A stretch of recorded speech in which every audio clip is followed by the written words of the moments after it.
Gente querida, hoje iremos falar sobre a Revolução Farroupilha, canal História em um Instante, professor José da Costa. Se inscreva e compartilhe o vídeo, porque você vai ajudar o canal a crescer. A Revolução Farroupilha não foi bem uma revolução, porque revolução significa mudança profunda nas estruturas de uma sociedade, mas dá-se o nome de Revolução Farroupilha. Ocorreu entre 1835 a 1845, no período regencial. Período regencial, já tem um vídeo aqui, não vou falar sobre ele porque já falei, vou deixar na tela final um vídeo que eu tenho sobre o período regencial. Embora dentro do período regencial, obviamente, tem várias revoluções, entre elas a Farroupilha, que eu estou falando aqui e agora. Mas foi basicamente o período regencial entre 1831 a 1840, quando o Brasil foi governado por regentes até a maioridade de Dom Pedro II. Então a Revolução Farroupilha ocorre no Rio Grande do Sul, onde hoje é o Rio Grande do Sul. Rio Grande do Sul, Santa Catarina, o foco principal é o Rio Grande do Sul. Foi uma revolução diferente da cabanagem, já falei aqui sobre a cabanagem, deixar na tela final o vídeo sobre a cabanagem no Pará. A cabanagem foi a revolta do povo. A Revolução Farroupilha foi mais uma revolta das elites, dos proprietários de terra, dos grandes proprietários de terra, Bento Gonçalves. E as causas da Revolução Farroupilha, vamos ver basicamente as causas da Revolução Farroupilha. Primeiro, eu quero indicar aqui História Concisa do Brasil, Boris Fausto.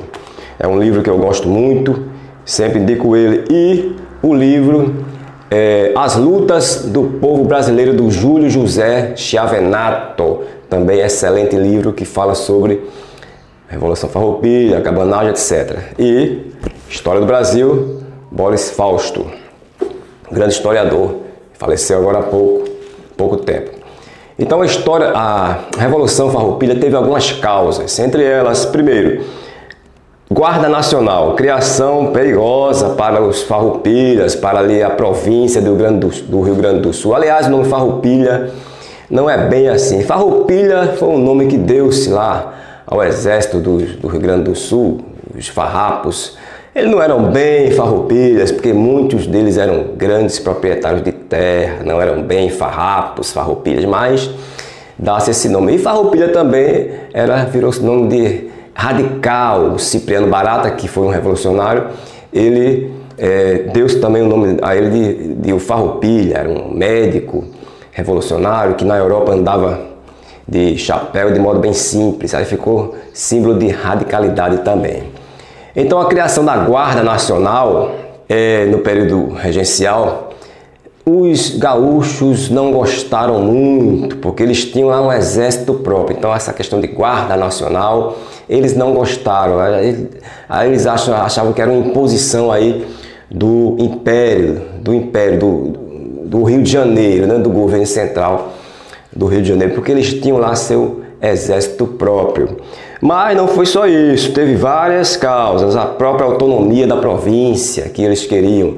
Aliás, essas revoltas que ocorreram no período regencial, grande parte dela também é por conta das grupos de elites locais brigando pela autonomia da província, porque a província eram os estados, né? O presidente da província, que era o governador, era indicado pelo Rio de Janeiro, o governo central. E as províncias não gostavam muito, então houve muita luta ali por conta do posto da província.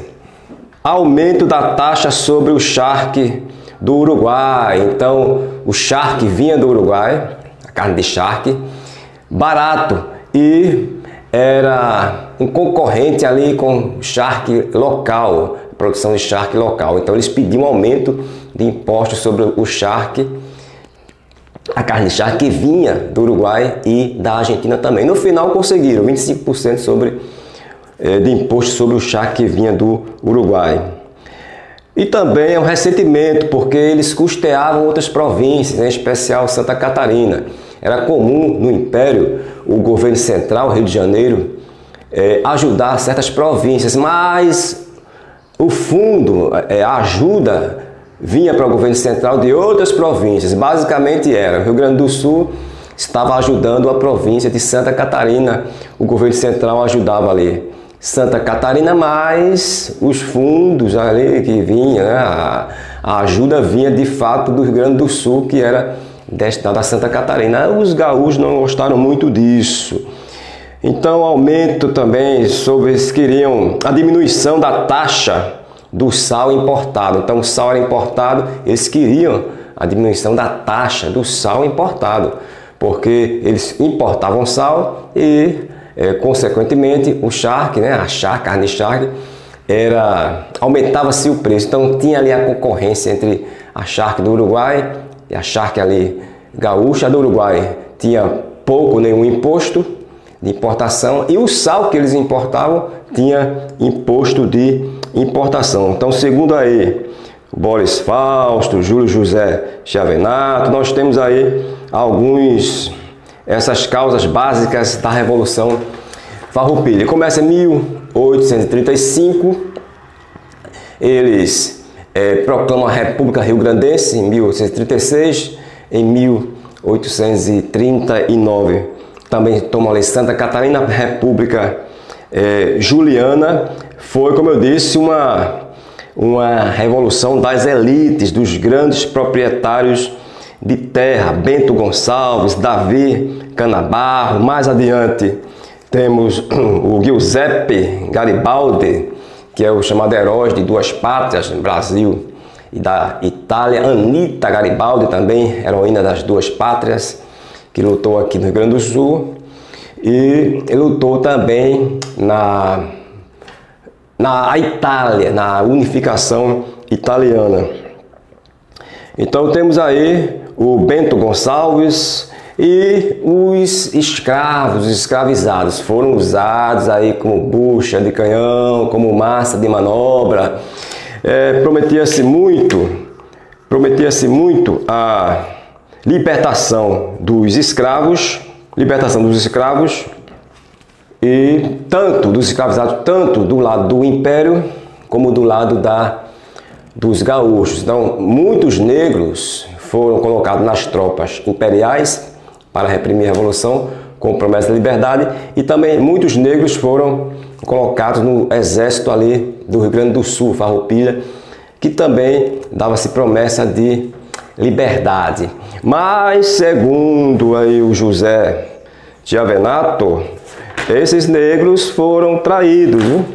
Porque no final, exatamente no final da Revolução, segundo aqui o Júlio José Chiavenato, houve um conluio isso na Batalha de Porongos de 1834. Esta batalha é a forma arranjada entre Caxias e Canabarro.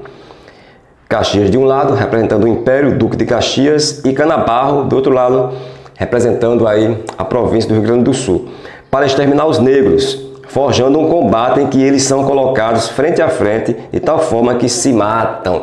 Segundo aqui a narrativa e a interpretação do Júlio José Chiavenato, houve aí um arranjo entre Duque de Caxias, né, o herói brasileiro, que não é bem assim, e, por outro lado, o Canabarro, acho que é Davi Canabarro, e os negros armados. Tá chegando aí no final da Revolução, da guerra. O que fazer com tantos negros armados, se eles se revoltarem contra nós? Então a gente bota de um lado o Império, bota do outro os farroupilhas, o exército de ambos os lados, a maioria negros, botam ele para lutarem, se matam. Segundo aqui o Júlio José Chiavenato, mais de 90% morreram nesta Batalha de Porongos e eram negros, então resolvia-se também um problema. A Revolução Farroupilha, diferente da cabanagem, foi a revolução das elites, a cabanagem foi a revolução mais do povo. Cabanagem, 30 mil mortos, a Farroupilha, muitos foram anistiados. No final, muitos foram anistiados. Anistia de muitos oficiais do exército e foram reincorporados aí ao exército. E conseguiram também a taxa sobre o charque que vinha do Uruguai, cerca de 25%. Então tem aí uma narrativa basicamente da Revolução Farroupilha. Temos a indicação do livro Júlio José Chiavenato, As Lutas do Povo Brasileiro, e o Boris Fausto, História Concisa do Brasil, excelente historiador, excelente livro aqui do Boris Fausto. Se você gostou desse vídeo, compartilhe, faça um comentário. No Instagram é Moura José da Costa, deixar na descrição, tem muita coisa boa no Instagram. E um abraço, até o próximo vídeo.